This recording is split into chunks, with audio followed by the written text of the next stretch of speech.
ډاکټر صاحب ښاغلی ولسمشر محمد اشرف غني یو تازه مرکه کړې ده او غږیز پیغام یې هم افغان ولس ته رالیږلی دی. ښاغلی غني وایي طالبان او ملاتړي مې پرې نه ښودل بیا د افغانستان د جمهور رئیس سپکاوی وکړي. د خرابات ټي وي چینل درنو لیدونکو سلام، ستړي مه شئ، وخت مو بخیر. هیله لرم چې جوړ او روغ به یې په سر کې یادونه کوم.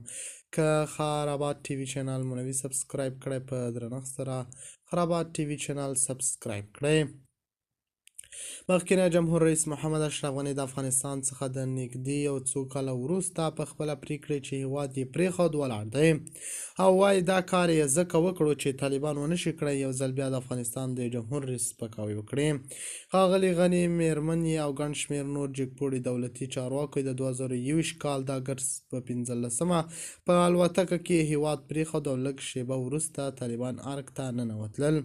مخکینی جمهور رئیس اشرف غني د امریکا د CNN تلویزیون سره په تازه مرکه کې چې یکشنبه خپره شوه ویل چې د ارګ په شاوخوا کې چاپیریال ورته خوندي نه ول. ښاغلي غني همدارنګه په مرکه کې وویل چې د ارګ یو اشپز ته 100 امریکایي ډالر ورکړل شوي ول چې په بدل کې مسموم کړي.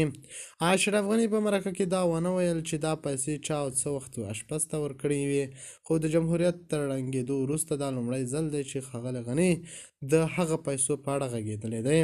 مخکینی جمهور رئیس په دې مرکه کې دا هم ویل چې هیڅ وخت په خپل مرګ نه دی ډارېدلی، خو د افغانستان څخه یې د خپل تګ په هکله داسې وویل طالبانو او ملاتړ مې په یو ځل بیا فرصت ورنه کړل چې د افغانستان د یو جمهور رئیس سپکاوی وکړي او نور یې څه ونه ویل.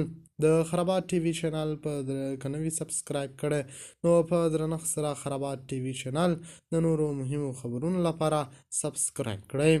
الله په امان، تر بیا خیر شرې.